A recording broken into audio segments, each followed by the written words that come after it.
Hello नमस्कार। स्वागत है आपका आपके अपने YouTube चैनल विद्या जोन पर। आज अपन यहाँ पर इस क्लास में बात करने वाले हैं रेतीले शुष्क मरुस्थल की। जैसा कि आपको पता है कि पिछली क्लास में अपन ने बात की थी और अपने यहाँ पर पश्चिमी मरुस्थलीय प्रदेश की बात कर रहे थे। राजस्थान के भौतिक प्रदेशों के अंतर्गत अपन ने बात की थी, जिसमें 4 भौतिक प्रदेश आते हैं: पश्चिमी मरुस्थलीय प्रदेश, अरावली पर्वतीय प्रदेश, पूर्वी मैदानी प्रदेश और दक्षिणी पूर्वी पठारी प्रदेश। इसके अंतर्गत अपन बात कर रहे थे पश्चिमी मरुस्थलीय प्रदेश की। इसके भी आगे 2 भाग आते हैं। एक भाग आता है रेतीला शुष्क मरुस्थल और एक आता है अर्ध शुष्क मरुस्थल। कौन सा है? अर्ध शुष्क मरुस्थल। रेतीले शुष्क मरुस्थल की बात करें तो उसके भी आगे 2 भाग हो जाते हैं। और 2 भाग कौन कौन से? एक आता है बालू का स्तूप युक्त और एक आता है बालू का स्तूप मुक्त, या जिसको कह सकते हैं बालू का स्तूप रहित प्रदेश। अर्ध शुष्क मरुस्थल की बात करें तो इसके भी आगे 4 भाग आते हैं, जिसमें घग्गर का मैदान, अपन बात करें शेखावाटी या आंतरिक प्रवाह क्षेत्र। तीसरा भाग इसका आता है नागौरी उच्च भूमि और चौथा इसका भाग आता है लूणी बेसिन या लूणी बेसिन प्रदेश, गोडवाड़ प्रदेश जिसको कहते हैं। तो ये इस प्रकार से अपने चर्चा चल रही थी। अभी तक पश्चिमी मरुस्थलीय प्रदेश के बारे में बेसिक बातें अपन ने की थी। आज उससे आगे बढ़ने वाले हैं और इसका एक भाग आता है रेतीला शुष्क मरुस्थल। इसकी अपन बात करने वाले। तो चलिए देखते हैं। ये देखो पश्चिम मरुस्थलीय प्रदेश है। इसके 2 भाग, एक रेतीला शुष्क मरुस्थल और दूसरा है अर्ध शुष्क मरुस्थल। रेतीले शुष्क मरुस्थल के 2 भाग, बालू का स्तूप युक्त वाला और एक बालू का स्तूप मुक्त वाला प्रदेश। फिर इसके भी 4 भाग, ये अपन ने अभी चर्चा की। आगे बढ़ते हैं और ये आपके सामने है, देखिए आपके मैप के साथ। तो इसमें अपन सबसे पहले बात करने वाले हैं रेतीला शुष्क मरुस्थल की। तो ये आपको यहाँ पर एक येलो लाइन दिख रही मैप के अंदर, ये वाली लाइन। तो येलो लाइन के जो इधर वाला क्षेत्र है, ये पूरा का पूरा पश्चिमी क्षेत्र जो है, उत्तर पश्चिमी क्षेत्र, ये पूरा का पूरा क्या है? पश्चिमी मरुस्थलीय प्रदेश है। और इसके बाद में आपको ये रेड डॉटेड लाइन जो दिख रही है, जिसको अभी मैं लाइन बना रहा हूं, पूरी डॉटेड है, उसको पूरा कर रहा हूं। तो ये लाइन क्या है? इस लाइन के जो पश्चिम में स्थित है, ये पूरा का पूरा क्या है? रेतीला मैदान है, शुष्क रेतीला प्रदेश। और ये रेड और येलो के बीच में है, ये है अर्ध शुष्क। ये कौन सा प्रदेश है? अर्ध शुष्क मरुस्थल है। इसको बोलते हैं अर्ध शुष्क मरुस्थल। फिर इसमें अलग अलग भाग आते हैं। तो अभी अपन इसकी बात कर रहे हैं रेतीले मैदान की, जिसके अंदर कौन कौन? ये अनूपगढ़ का ये वाला क्षेत्र इसमें शामिल है। इतना सा क्षेत्र अनूपगढ़ का है। फिर बीकानेर है।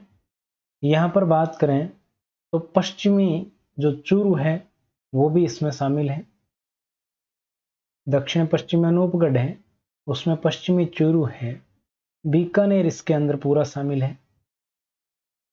ये बीकानेर है पूरा। बीकानेर के बाद ये फलोदी वाला क्षेत्र है, ये पूरा रेतीले शुष्क मैदान में शामिल है। जोधपुर ग्रामीण का पश्चिमी भाग है, उत्तर पश्चिमी भाग, वो शामिल है। और बालोतरा का उत्तर पश्चिमी भाग शामिल है। बाड़मेर काफी सारा, यहाँ पर आधे से आधे के लगभग यहाँ पर बाड़मेर है। और जैसलमेर पूरा ही आपके शुष्क मरुस्थल के अंदर आता है, रेतीले शुष्क मरुस्थल के अंतर्गत आता है। इसके अंदर जो ये पूरा का पूरा शुष्क रेतीला मरुस्थल है, इस पूरे को किस नाम से जानते हैं? इसको राठी प्रदेश कहते हैं। क्या कहते हैं? राठी प्रदेश। इसका विस्तार कहाँ कहाँ है? अभी मैंने आपको बताया कहाँ कहाँ है। अनूपगढ़ है, चूरू है, बीकानेर है, फलोदी है और जैसलमेर है। जोधपुर भी है और उत्तर पश्चिम बालोतरा भी है और बाड़मेर भी है। तो अब इसको कैसे याद रखें? तो इसकी ट्रिक जो अपन ने जोधपुर संभाग में याद की थी, वही ट्रिक आपके यहाँ पर काम आ जाएगी लगभग। 2 जिले अलग से हैं, 3 जिले वो आपको याद रखने पड़ेंगे, बाकी इसमें ट्रिक वो काम में आ जाएगी। कैसे? तो देखो ट्रिक की अगर बात करें तो जोधा, जैसा, बाबा, फलोदी में। अब पीछे कौन बचता है? अनूपगढ़ और चूरू, बीकानेर, 3 ये पीछे बचते हैं, अनूपगढ़, चूरू और बीकानेर। तो उनको आप ऐसे याद रख सकते हो या फिर कोई दूसरी ट्रिक भी बना सकते हैं, कोई दिक्कत नहीं। जोधा से जोधपुर, जैसलमेर से जैसलमेर, जोधपुर ग्रामीण का पश्चिमी भाग है, ध्यान रखना, और बा से बाड़मेर, बा से बालोतरा, ठीक है, उत्तर पश्चिम बालोतरा, फलोदी से फलोदी। इसके अलावा कौन कौन से? इसके अलावा बचता है आपके अनूपगढ़, चूरू और बीकानेर। ये 3 आपको ध्यान में रखना है, ठीक है। अब यहां पर देखो वर्षा कितनी होती है, तो वर्षा को याद रखने की जरूरत नहीं है। आपको पता है कि ये जो है ये 25 सेमी वर्षा रेखा है, जो लाल कलर की वर्षा लाइन बनाई हुई वो 25 सेमी है, और जो येलो कलर की है ये 50 सेमी वर्षा रेखा है, और 0 जो डिग्री है वर्षा रेखा या 10 डिग्री वर्षा रेखा है, 10 सेमी वर्षा रेखा वो आपके जोधपुर से, ये जैसलमेर से निकलती है। तो आपको याद क्या रखना है कि 0 से लेकर 25 सेंटीमीटर तक यहाँ पर वर्षा होती है रेतीले मरुस्थल में। कितनी? 0 से 25 सेंटीमीटर तक वर्षा। अब इसका नाम ही रेतीला शुष्क मरुस्थल है, तो इसकी जलवायु कैसी होगी? शुष्क होगी। बात समझ में आई? आगे बढ़ते हैं। इस नक्शे के साथ 1-2 बार आप इसको देखोगे तो बिल्कुल आपको जिले सारे याद हो जाएंगे, कौन कौन से शामिल है, रटने की बिल्कुल भी जरूरत नहीं पड़ेगी। आगे बढ़ते हैं। आगे यहां पर एक शब्दावली है सम। सम क्या है? तो सम आपको पता होगा, नाम आपने सम का सुना होगा। सम जैसलमेर के अंदर वो क्षेत्र है जहां पर किसी प्रकार की वनस्पति नहीं पाई जाती। ये क्या है? वनस्पति रहित क्षेत्र है, और ये राजस्थान का सबसे कम वर्षा वाला स्थान है। न्यूनतम वर्षा यहाँ पर होती है, कहां पर है? जैसलमेर में स्थित है। बिल्कुल रेत ही रेत है, यहाँ पर वनस्पति है ही नहीं, देखने की नहीं। और ये क्यों प्रसिद्ध है? तो ये डेजर्ट सफारी यानी कि रेगिस्तानी सफारी के लिए, ये डेजर्ट सफारी के लिए प्रसिद्ध है। दौरों पर यहाँ पर ऊंट की सवारी की जाती है और डेजर्ट सफारी के नाम से इसको जाना जाता है। डेजर्ट सफारी के लिए ये प्रसिद्ध है। अब अपन बात करते हैं रेतीले शुष्क मरुस्थल के 2 भागों की। एक भाग है बालू का स्तूप युक्त और एक भाग है बालू का स्तूप मुक्त। मुक्त का मतलब जिसमें दोरे नहीं है, ऐसा क्षेत्र जहां पर दोरे नहीं है, और युक्त मतलब ऐसे क्षेत्र जहां पर दोरे पाए जाते हैं, टीले पाए जाते हैं, टिब्बे पाए जाते हैं, ठीक है।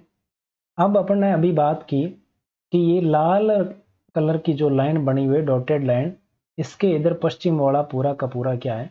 रेतीला शुष्क मरुस्थल है। यही बात की अपन ने।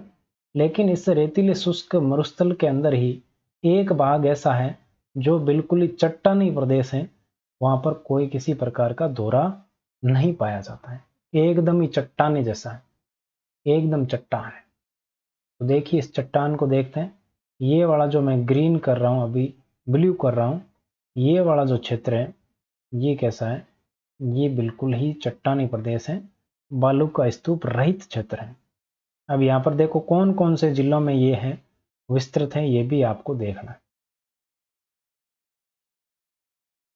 कौन कौन से जिलों के अंदर ये विस्तृत है बालू का स्तूप मुक्त वाला। तो यहां पर अगर बात करें तो ये है आपके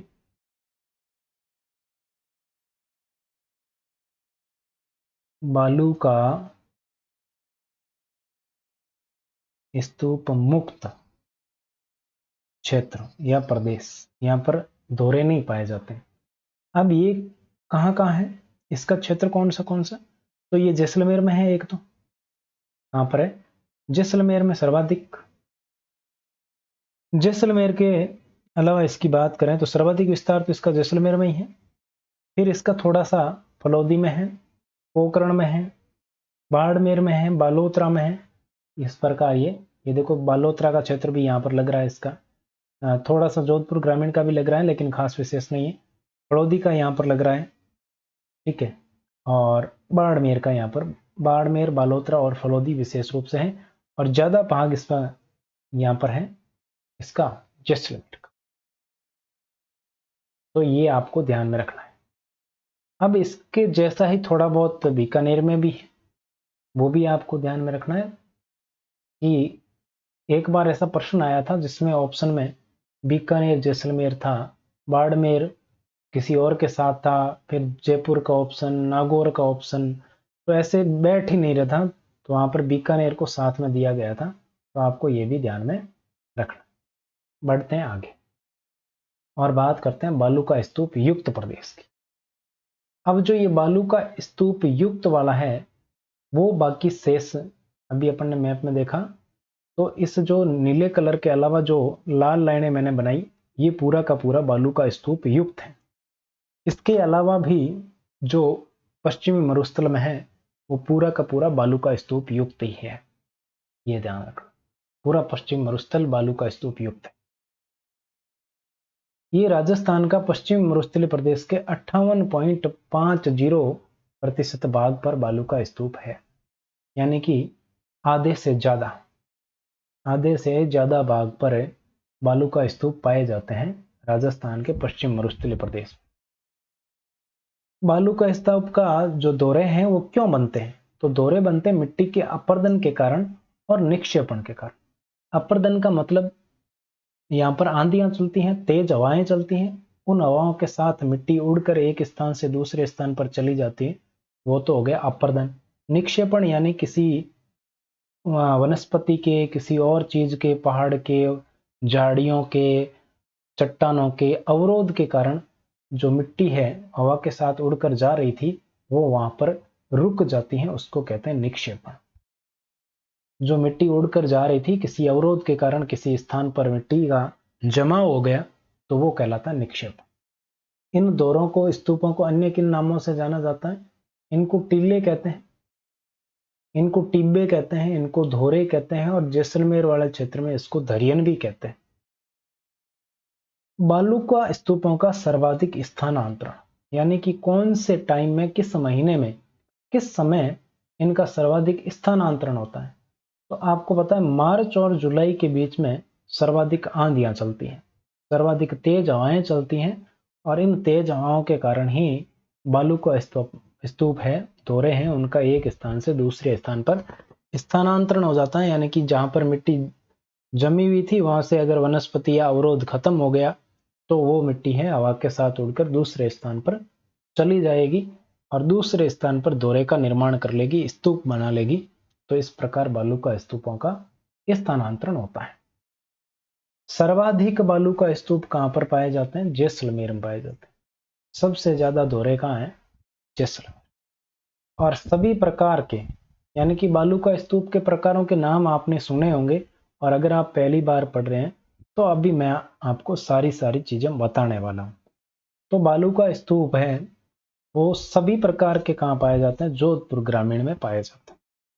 देखो आपको पता होगा कि हम यहाँ पर थ्योरी भी पढ़ते हैं और थ्योरी के साथ एमसीक्यू भी करते हैं। तो ये थ्योरी पहले पढ़ेंगे फिर इस पर आधारित प्रश्नोत्तरी भी करने वाले हैं। तो लास्ट तक बने रहिएगा और क्लास में कुछ आपको कंटेंट है वो समझ में आ रहा है, बातें मैं बता रहा हूँ वो समझ में आ रही है, तो क्लास को लाइक भी करते चलिएगा साथ के साथ। आगे बढ़ते हैं और बात करते हैं आगे क्या क्या बातें आपको ध्यान में रखनी। अब अपन बात करने वाले हैं कि बालू का स्तूप कितने प्रकार के होते हैं, कहाँ पर वो पाए जाते हैं और कैसे कैसे उनका निर्माण होता है, क्या विशेषताएं हैं उनकी, इन सब की बात करने वाले हैं। क्योंकि बालू का स्तूप युक्त वाला अपन पढ़ रहे हैं, मुक्त वाले में तो क्या है कि है नहीं, बस थोड़े। तो अब आता है बालू का स्तूपों का प्रकार। सबसे पहला प्रकार, ये बालू के स्तूपों के प्रकार, सबसे पहला है अनुदैर्घ्य रेखीय या इनको कहते हैं पौना अनुवर्ती बालू का स्तूप। यानी कि जिधर पवन चलेगी उधर हम चलेंगे, यानी कि जिस तरफ पवन चलेगी उसी दिशा में इन बालूका स्तूपों का निर्माण होता है। पवन की दिशा के अनुदिश इनका निर्माण होता है। अगर ऐसे पवन चल रही हैं तो दोहरे भी ऐसे ही बनेंगे।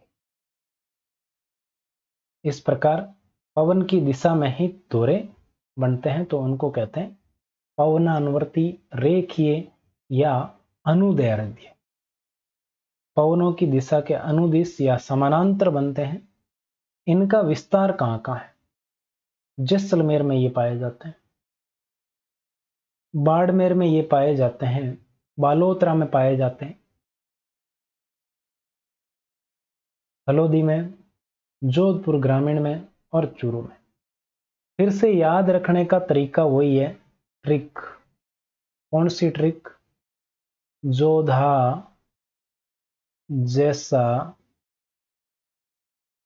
बाबा फलोदी में, और फिर बचेगा कौन सा? चूरू एक बचेगा। पवनानुवर्ती, रेखीय, अनुदैर्ध्य बालू का स्तूप कहाँ पाए जाते हैं? देखो अभी अपन ने एक यही ट्रिक काम में ली थी। कहाँ पर काम में ली थी? रेतीले शुष्क प्रदेश में। रेतीला शुष्क मरुस्थल है वो किन किन जिलों में है, उसमें भी यही ट्रिक। उसमें अनूपगढ़, चूरू और कौन सा एक जिला और बच रहा था? बीकानेर। और यहां पर अपन बात करेंगे तो एक ही जिला बचेगा, जोधा से जोधपुर, जैसा से जैसलमेर, बाद से बाड़मेर, बाद से बालोतरा, फलोदी से फलोदी, और जोधपुर ग्रामीण हो ही गया। फिर बचेगा चूरू। इन जिलों में जोधा जैसा बाबा फलोदी में, ये जोधपुर संभाग से लेकर आज तक वही ट्रिक काम में आ रही। एक ट्रिक से बहुत सारे काम यहाँ पर हो रहे हैं। तो बालू का स्तूपों का प्रकार है वो इन जिलों में पाया जाता है। अब बात आती है गासी कारवां या कारवां मार्ग, या अपन इसको कह सकते हैं क्या कि रेत मुक्त कॉरिडोर। ये दोहरे बने हुए हैं, आपको ये नजर आ रहे हैं दोहरे, ये दोहरे नजर आ रहे हैं, ये दोहरे हैं। इन दोहरों के बीच में ये वाली जो जगह है, जो निम्न भूमि है, इन निम्न भूमि को क्या कहते हैं? गस्सी कहते हैं या कारवां कहते हैं। क्या कहते हैं? गस्सी या कारवां। दो बालू का स्तूप है, उनके बीच की रेत मुक्त, यहां से क्या हो जाता है? रेत कट जाती है और दोहरे में बदल जाती है। बीच में जो है वो रेत बहुत कम रहती है, चट्टान टाइप सा पक्का हो जाता है। तो वो निम्न भूमि क्या कहलाती है? गस्सी या कारवां कहलाती है। और ये अनुदैर्ध्य या पवनानुवर्ती बालू का स्तूप है, तीन प्रकार के होते हैं, सीप, वनस्पति युक्त रेखीय और एक पवन विमुख रेखीय। तीन इसके प्रकार है। ज्यादा कोई दिक्कत नहीं है, बस ये ध्यान रखना है। ये अनुदैर्ध्य प्रकार के होते हैं। सीप को भी आगे अपन पढ़ने वाले हैं। तो ये सीप है, अनुदैर्ध्य प्रकार का होता है। पूछा गया प्रश्न है कई बार कि सीप किस प्रकार का है या क्या है सीप। तो सीप एक प्रकार का बालू का स्तूप है जो अनुदैर्ध्य प्रकार का है। आगे बढ़ते हैं। आगे दूसरा आता है अनुप्रस्थ बालू का स्तूप। कौन सा? अनुप्रस्थ। अनुप्रस्थ का मतलब क्या है? वो पवन ऐसे चल रही थी तो पवन की दिशा में बन रहे थे, लेकिन ये पवन की दिशा में नहीं बनेंगे। ये पवन ऐसे चल रही हैं तो इनका निर्माण ऐसे होगा, ऐसे पवन की दिशा के लंबवत होगा। ये पवन ऐसे चलेगी तो इन दोनों का निर्माण ऐसे होगा। ठीक है, यानी कि लंबवत या समकोण पर बनते हैं, पवन की दिशा के लंबवत बनते हैं अनुप्रस्थ में। ये कहां पर पाए जाते हैं? नाम ध्यान में रख लेना, पूछा जाता है। पहले बीकानेर संभाग के लिए अपन याद करते थे बिग चूहा, करते थे बिग चूहा, तो वही ध्यान रखना है। बीआई से बीकानेर, गंगानगर, चूरू, हनुमानगढ़, दो जिले, तीन जिले और बचेंगे, झुंझुनू, जोधपुर और जालोर।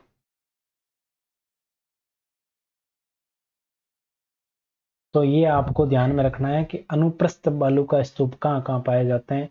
बीकानेर में पूगल में पाए जाते हैं। बीकानेर में कहाँ पाए जाते हैं? पूगल में। हनुमानगढ़ में कहाँ पाए जाते हैं? रावतसर में। गंगानगर में सूरतगढ़ में। और चूरू में सरदार शहर में अनुप्रस्थ बालू का स्तूप पाए जाते हैं। इसके अलावा झुंझुनू, जोधपुर और जालोर में भी अनुप्रस्थ बालू का स्तूप पाए जाते हैं। बिग चूहा, बिग चूहे के साथ में झुंझुना, जोधपुर और जालोर। झुंझुनू, जोधपुर, जालोर, ये 3 और ध्यान में रखो। अब बात आती है तीसरे प्रकार का। तीसरे प्रकार का है बरखान या अर्धचंद्राकार, इसको चंद्राकार भी बोलते हैं। ये बालू का स्तूप सर्वाधिक गतिशील होता है और पवनों की तेज गति से इसका निर्माण होता है और ये सर्वाधिक नुकसानदायक बालू का स्तूप है। नुकसानदायक इसलिए है क्योंकि इसका स्थानांतरण सबसे ज्यादा होता है, तो ये एक स्थान से दूसरे स्थान पर चला जाता है, जिससे मिट्टी का अपरदन हो रहा है और साथ के साथ मरुस्थल का विस्तार हो रहा है इसके कारण। इसलिए ये सर्वाधिक नुकसानदायक बालू का स्तूप है। ये देखो, ये है बालू का स्तूप, ये दोहरा बना हुआ दिख रहा है आपको। ये अर्धचंद्राकार या चांद के समान है। कैसा है? चांद के समान है। इसको अर्धचंद्राकार भी बोलते हैं। ये ऐसे इसकी 2 भुजाएं बनी हुई है। एक भुजा ये हो गई और एक भुजा इधर। अब इन दोनों भुजाओं के बीच में जो ये वाला क्षेत्र है, ये क्षेत्र है, ये निम्न भूमि है और इस निम्न भूमि को बोलते हैं ढांड या थली। क्या बोलते हैं इसको? इसको बोलते हैं ढांड या इसी को बोलते हैं थली। ये क्या होती है कि जो अर्धचंद्राकार या बरखान बालू का स्तूप है, इन दोनों भुजाओं के बीच का निम्न भूमि या बीच का गर्त है वो ढांड या थली कहलाता है। और ये आपके क्या कहलाता है? बरखान या अर्धचंद्राकार बालू का स्तूप कहलाता है। ये निर्माण की दृष्टि से ये भी कैसा है? ये अनुप्रस्थ है। निर्माण की दृष्टि से ये कैसा है? अनुप्रस्थ प्रकार का है, यानी कि ये पवनों की दिशा के लंबवत ही निर्मित होता है। ठीक है। ये गतिशील होने के कारण या फिर कह सकते हैं एक जगह से दूसरी जगह जाने के कारण मरुस्थल का विस्तार हो रहा है। इस कारण इसको बताया मैंने कि ये नुकसानदायक भी इसको कहते हैं। सर्वाधिक इसका जो है गति करता है। ये मैंने अभी बताया ढांड या थली क्या होता है कि बालू का स्तूप है बरखान, उसके दोनों भुजाओं के बीच का गर्त वो ढांड या थली कहलाता है। बरखान निर्माण की दृष्टि से अनुप्रस्थ बालू का स्तूप है। इसका विस्तार कहाँ कहाँ है याद रखना है, महत्वपूर्ण है, ध्यान रखना। कहाँ कहाँ है? पोखरण है और रामगढ़ जैसलमेर में, बालेरी और रतनगढ़ चूरू, देशनोक लूणकरनसर बीकानेर, ओसियां जोधपुर ग्रामीण, सूरतगढ़ गंगानगर, झुंझुनू और जायल नागौर, डीडवाना कुचामन और नीम का थाना, इन जगहों पर ये आपके बालू का स्तूप पाया जाता है। कौन सा? बरखान। बरखान नामक बालू का स्तूप है। पोखरण रामगढ़ जैसलमेर में पाया जाता है। भालेरी और रतनगढ़ चूरू में पाया जाता है। इनको आपको याद रख लेना है। ठीक है। 2 जगह हैं, जैसलमेर की 2 जगह, रामगढ़ और पोखरण, चूरू भालेरी और रतनगढ़। बीकानेर की भी 2 जगह हैं, देशनोक और लूणकरनसर। ओसियां जोधपुर ग्रामीण का, फिर सूरतगढ़ है, फिर झुंझुनू है, फिर जायल नागौर का, डीडवाना कुचामन, नीम का थाना, इन जगहों पर ये पाया जाता है। इसके अलावा कुछ नदियां हैं जैसे कांतली, मेंढा, खंडेला, खारी, बांडी, साहिली, ढूंढ। इन नदियों के घाटियों के सारे भी इनका विस्तार पाया जाता है। ध्यान रखना।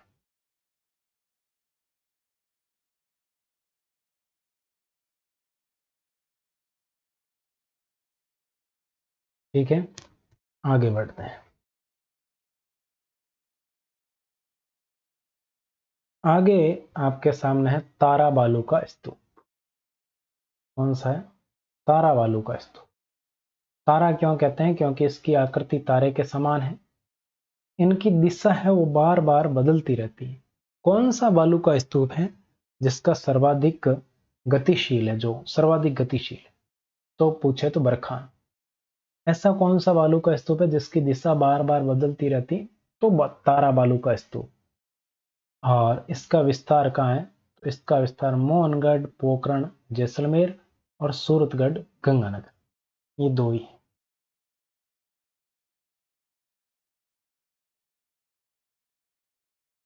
मोहनगढ़, पोखरण, जैसलमेर और सूरतगढ़, गंगानगर में ही तारा बालू का स्तूप पाया जाता है।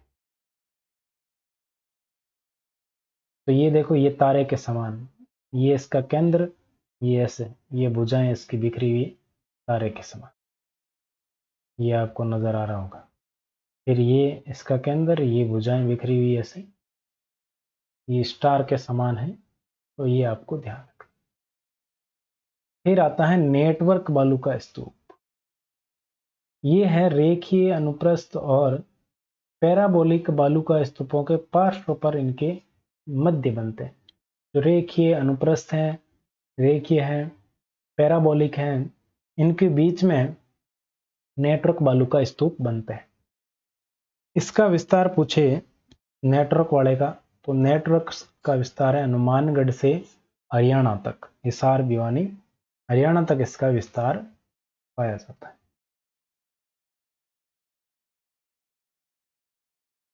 आगे बढ़ते हैं। आगे है पैराबोलिक या परवलयाकार।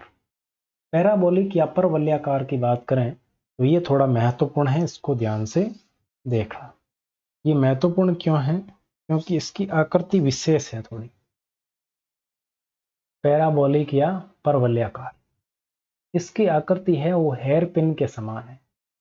हेयर पिन के समान कैसे? देखो, ऐसी होती है महिला की हेयर पिन, ऐसी, ये महिला की हेयर पिन के समान इनकी आकृति।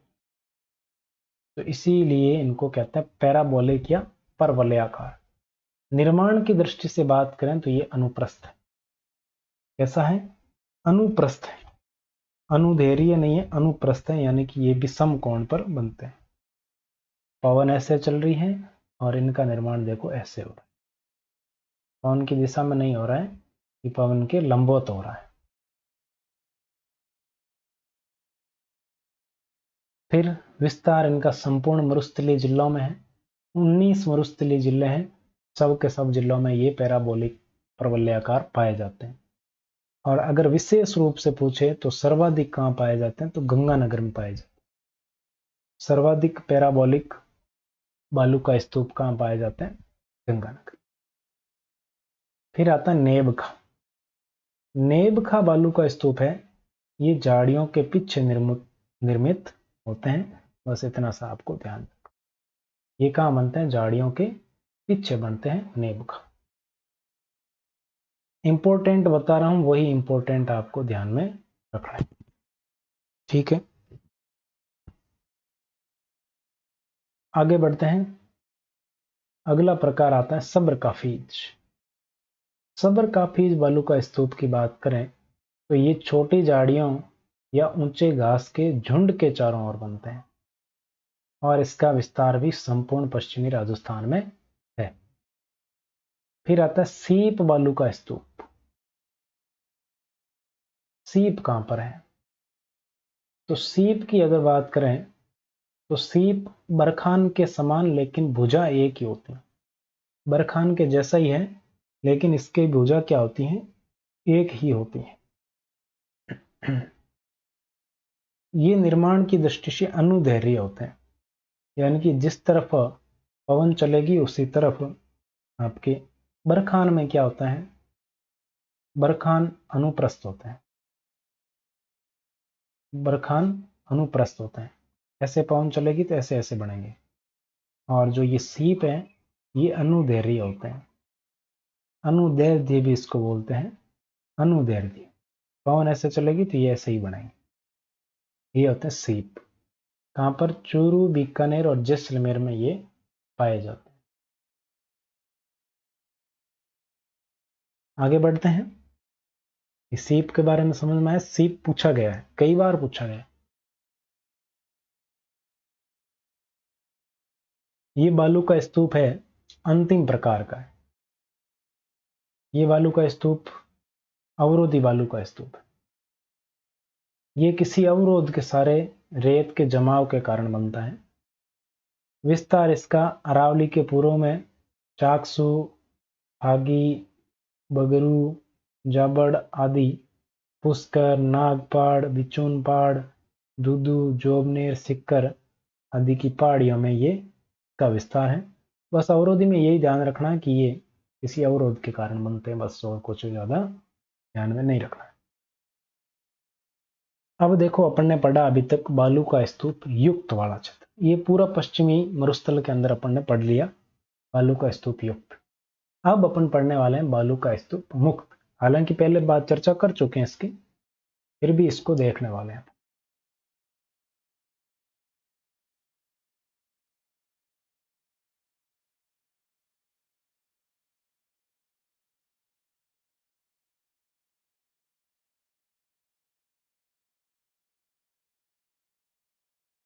अवरोधी अपन ने पढ़ लिया। फिर ये आता है, इसमें हम बालू का स्तूप मुक्त, बालू का स्तूप मुक्त प्रदेश। मुक्त प्रदेश कौन सा? ये वाला। ये सर्वाधिक किसमें है? तो सर्वाधिक देख लो, जैसलमेर में है। फड़ौदी में इसका विस्तार है। जोधपुर ग्रामीण में नाम मात्र का है। फिर बालोतरा में इसका विस्तार है। बाड़मेर में इसका विस्तार है। जैसलमेर, बाड़मेर, बालोतरा, फलौदी और जोधपुर ग्रामीण, यहाँ पर इसका विस्तार है। सर्वाधिक विस्तार की बात करें तो सर्वाधिक विस्तार ये पूरा का पूरा जैसलमेर में है। ये पश्चिम मरुस्थल का 41.50% भाग है। 41.50% भाग। कौन सा? टीला रहित जो क्षेत्र है बालू का स्तूप मुक्त वाला। और ये जैसलमेर का चट्टानी प्रदेश है, बाड़मेर जैसलमेर का, ध्यान रख। बाड़मेर जैसलमेर का चट्टानी। इसके लिए एक शब्दावली भी आएगी आगे, वो तो मैं चाहता हूँ कि सारी शब्दावली एक साथ ही करेंगे। इर्ग है, हमादा है, जो लाठी सीरीज है वगैरह, वो सारी एक साथ ही करेंगे अपन, है ना। तो ये आपको बिल्कुल समझ में आ ही गया होगा, कोई दिक्कत इसमें नहीं होगी। यहाँ पर छोटी छोटी ग्रेनाइट, सैंडस्टोन और चूना पत्थर की एकांकी पहाड़ियां पाई जाती हैं। कहाँ पर? बालू का स्तूप मुक्त प्रदेश में। ठीक है, आगे बढ़ते हैं।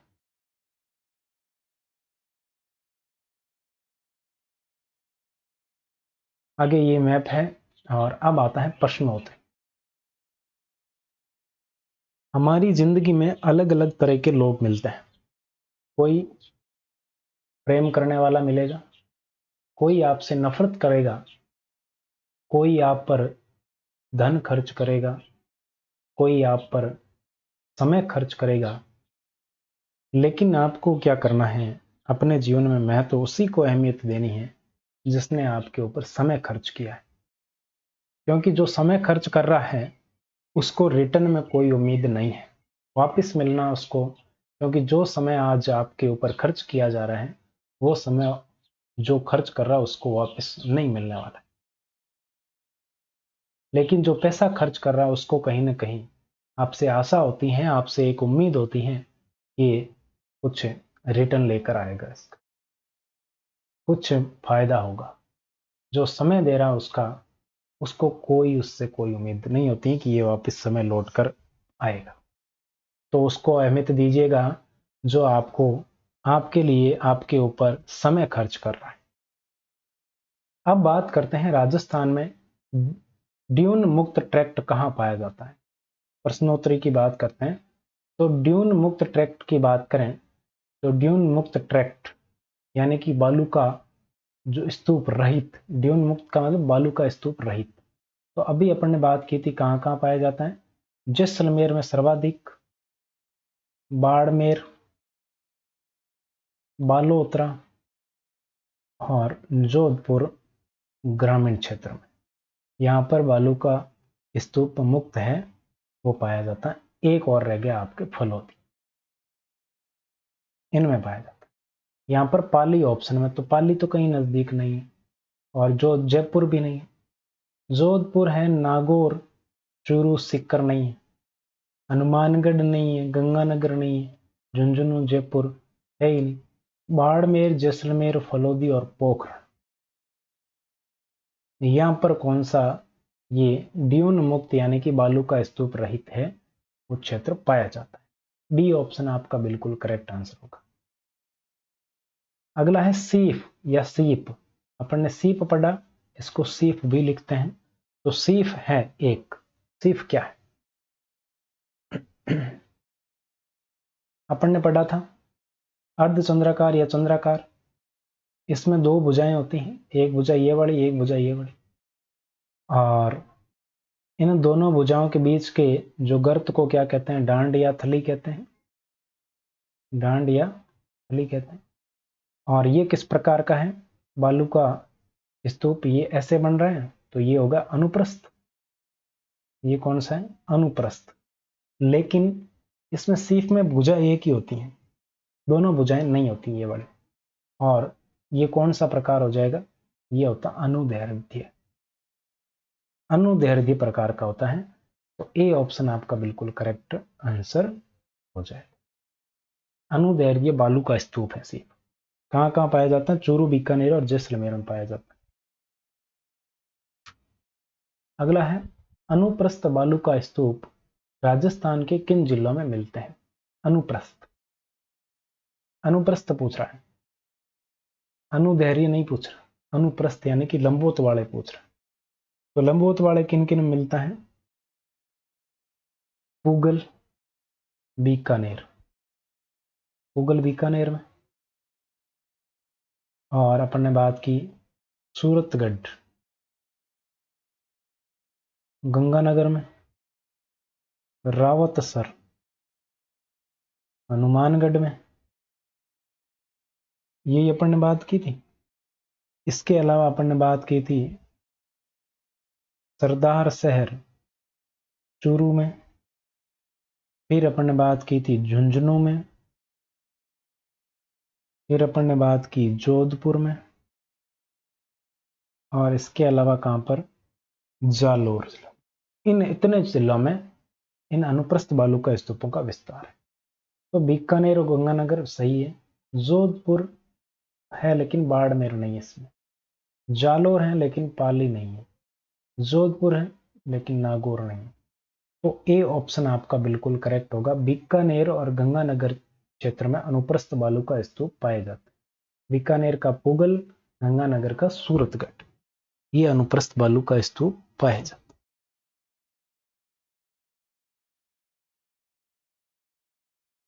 अगला प्रश्न है राजस्थान में निम्नलिखित में से कौन सा बालू का स्तूप का प्रकार नहीं है?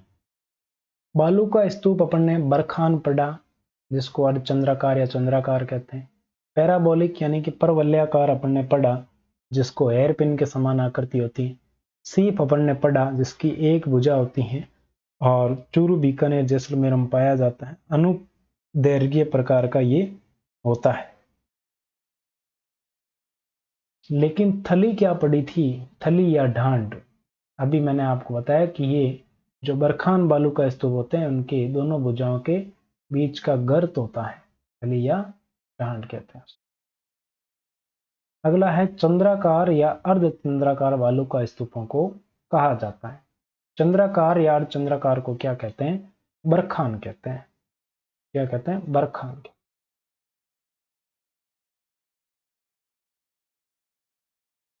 अगला है तारा बालू का स्तूप कहाँ पाए जाते हैं? तारा, स्टार बना दिया है। और स्टार आपके कहाँ कहाँ पाया जाता है? मोहनगढ़, यहाँ पर मोहनगढ़, पोखरण, जैसलमेर में। मोहनगढ़, पोखरण, जैसलमेर में पाया जाता है। और कहाँ पाया जाता है? और पाया जाता है सूरतगढ़, सूरतगढ़ गंगानगर में ये पाया जाता है। ओसिया में नहीं पाया जाता है, लूणकरणसर में नहीं है। पोखरण और सूरतगढ़ बिल्कुल सही आंसर हो जाएगा तारा बालू का स्तूप का, स्टार का। आगे बढ़ते हैं। अगला प्रश्न आपके सामने है, किन बालू का स्तूपों की आकृति महिलाओं की हेयर पिन के समान होती है? तो किसकी होती है भाई हेयर पिन के समान? हेयर पिन के समान एक ही होता है, पैराबोलिक या परवलयाकार, जो विशेष रूप में गंगानगर में पाए जाते हैं, बाकी पूरे राजस्थान में पाए जाते हैं। दो पवनानुवर्ती बालू का स्तूपों के मध्य की निम्न भूमि को कहा जाता है। ये पवनानुवर्ती बालू का स्तूप है, ठीक है। इनके बीच की ये निम्न भूमि है, कौन सी? ये वाली, ये निम्न भूमि है।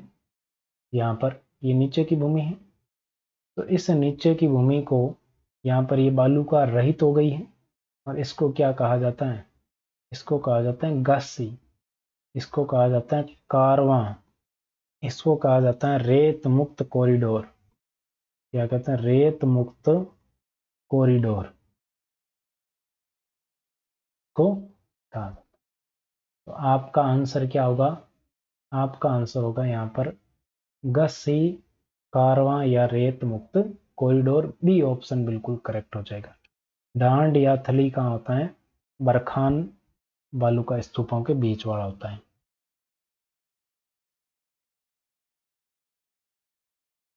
आगे है, बालू का स्तूपों का सर्वाधिक स्थानांतरण होता है, कब होता है? कब होता है? मार्च से जुलाई के बीच में। कब होता है? मार्च से जुलाई के बीच में। तो ए ऑप्शन आपका बिल्कुल करेक्ट होगा। राजस्थान के किस जिले में सभी प्रकार के बालू का स्तूप पाए जाते हैं? सर्वाधिक बालू का स्तूप पूछे तो कहां पर? जैसलमेर में। क्या सर्वाधिक? और सभी प्रकार के पूछे तो जोधपुर ग्रामीण। डी ऑप्शन आपका बिल्कुल करेक्ट होगा। तो पहले अपन ने थ्योरी पढ़ी, फिर अपन ने 10 प्रश्न पढ़े, और 10 में से आपके कितने नंबर आए कमेंट करके जरूर बताना। कितने नंबर मतलब 10 में से कितने प्रश्न आपके सही हुए, जरूर बताइएगा। मिलते हैं नेक्स्ट क्लास में। आज के लिए बस इतना ही। Thank you so much. Have a good day. Telegram पर नहीं जुड़े हैं तो लिंक आपके सामने जुड़ सकते हैं। Thank you.